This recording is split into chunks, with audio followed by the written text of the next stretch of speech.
All right, welcome. You are listening to Readers and Writers with your hosts, James Hill and Athena Paris of RockHill Publishing. I am Amy Ravichandran, and today we're talking about the best season for readers. It is summertime.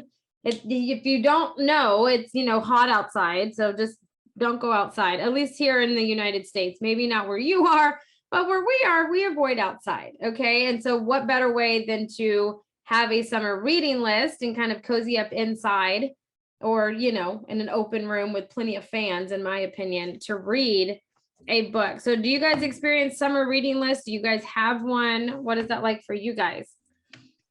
Well, I haven't had to have a summer reading list since school days.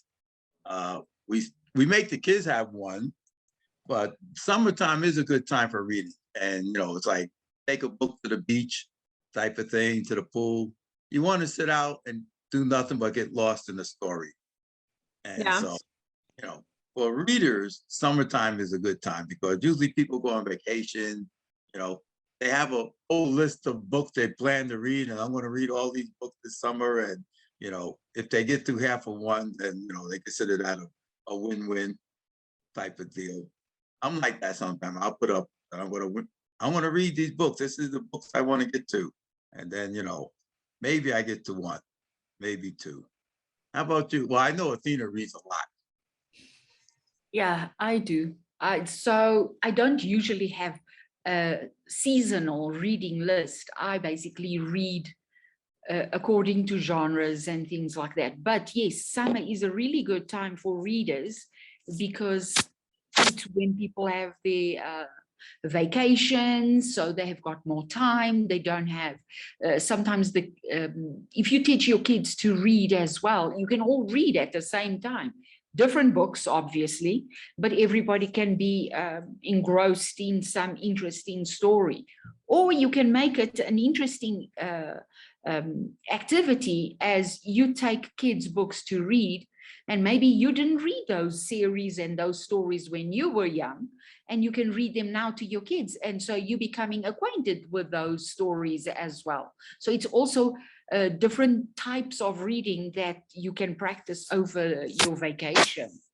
Yeah, I don't know about y'all, but during the summertime, it was always, you had an hour or two to where your mom and dad didn't want to be bothered. And they told you, oh, read a book. That was your time.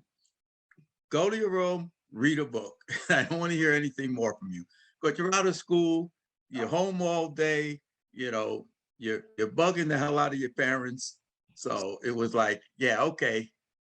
After a while, it's like, yeah, go read a book. Now I know, Amy, you have little kids, so you're not there yet.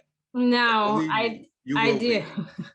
I feel like that sometimes. Okay, I'm just like, we're just gonna go read a book, But no, going off of what Athena had said, rediscovering books and reading them together. I've rediscovered like the Dr. Seuss books. So I found them in like pocket size on like that thick cardboard paper. And so I've been reading those with my kids. And it's kind of one of those where, I don't know, I test myself and how much my kids are paying attention. Sometimes my kids are really little, they're 2 and 3, but I'll read it just really fast. Or I just won't say anything and I'll leave it open, and then they'll find like bird or whatever kind of with it.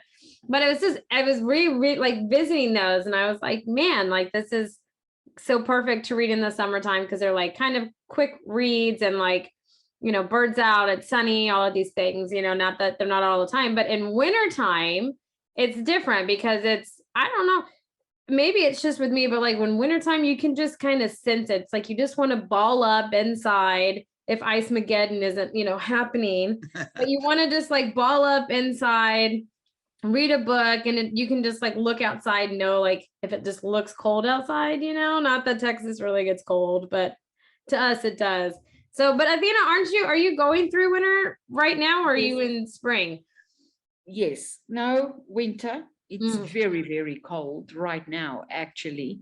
And yeah, I read to my granddaughter all the time. And that is actually what we've been doing this past week, that we can't go outside. We've been going through her little books and testing her attention span, instead of reading the story straight as the story is, sometimes I paraphrase the story for her, because she's not going to pay attention to every comma, full stop, and things like that. She's not going to get the sentence construction. So I paraphrase what the story is about, and because her books mostly have pictures as well. So therefore, I point to the pictures and I explain what the story is about. The three little pigs. So she likes the sounds, for example. So I'll huff and puff and blow the house down and all those kind of things, because that's what she understands and what entertains her. Yeah. So yes, you match the age group of everybody. So you go from very simple and paraphrasing the story to eventually filling in the proper details, and then, oh yeah, so the stories actually evolve, and as they get bigger, then eventually they end up reading the stories themselves. Yep. You know, And you know, as they get older, they know when you're skipping pages. Mhm. Like, you know, you're reading the book for the 50th time and they want you to read the same book over and over. And then you know, so at some point you're like, okay, we'll skip a couple of pages in the middle and, you know, get to the end so they can go to sleep or whatever. And as they get older, they'll be like, wait, you skipped something. Yeah. I did it. Yes, you did. You skipped the page. And then you go back to, oh, so I did. Yeah. You play that card, we're like, what? There's this page there. I didn't realize that. Yeah. I think I don't know. I don't have that yet with books, but I have that with songs, right? Like Baby Shark is huge in my household. I cannot tell how, I mean, that thing, it is on from when I wake up to I go to bed, it's playing in my dreams. Okay. Like I know the Baby Shark song, movement, everything. Okay. And they know I heard that song once. And the wheels on the bus. Yes. Yeah, Baby Shark and the wheels on the bus. Yes, I'm telling you, it's one of those, if I fast forward just a little bit, we got to start the whole thing over again. It's crazy, but I know they will eventually do that with pages and books and stuff. Cause there's some days I'm just, you know, tired. It's like 8 or 9 o'clock at night. My kids have just got me going. Right.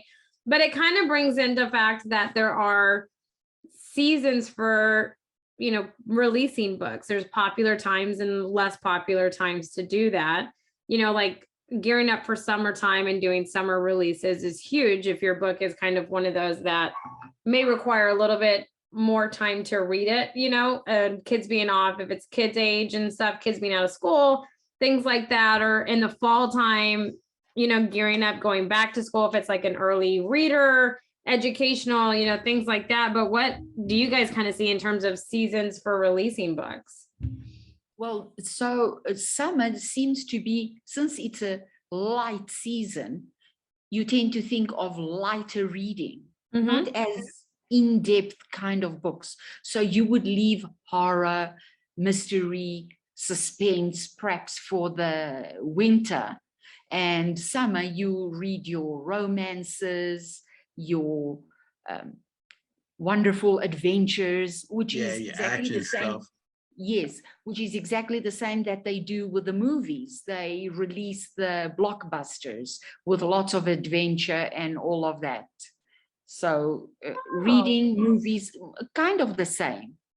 Yeah, that makes sense. Yeah, I could see that. I'm more like, I don't know, I like action-packed horror suspense all year round, right? It's always Halloween where I'm at. But I mean, I could see that. I never paid attention to like movie releases and what come out in different seasons, but now I'm going to have to pay attention to that. I've never caught on to that. Yeah, summer is always a time for action adventure. Not really heavy mysteries, you know, like Athena was saying, sort of like romance, you know, light mysteries, you know, something that you can go through quickly. Winter time, you get your cozy mysteries, you get your more in-depth romances, you get your horror, of course, because of Halloween and things like that. So you get those type of mysteries, those type of stories.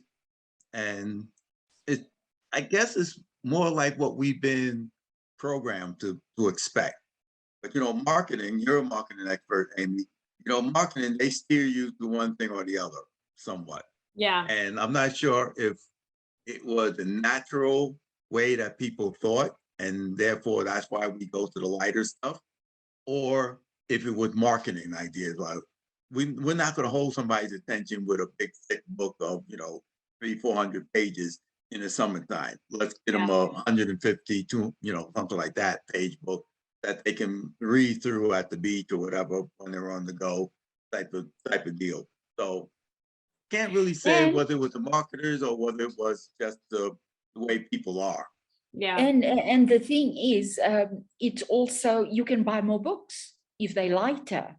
And whereas, the very complicated stories, sometimes they're very thick. So maybe you're only going to get one book, but they want you to spend the money, and it's summer and you're on vacation. So you are more easily persuaded to part with your money because you're feeling good. As well. I like that, easily persuaded. Yeah, it's such an elegant way of saying it, for sure. But make sure that you guys join us next week, because we are talking about what the best season for writers are. So until then, you guys, this has been Readers and Writers, and we'll catch you all next week. Bye, everybody.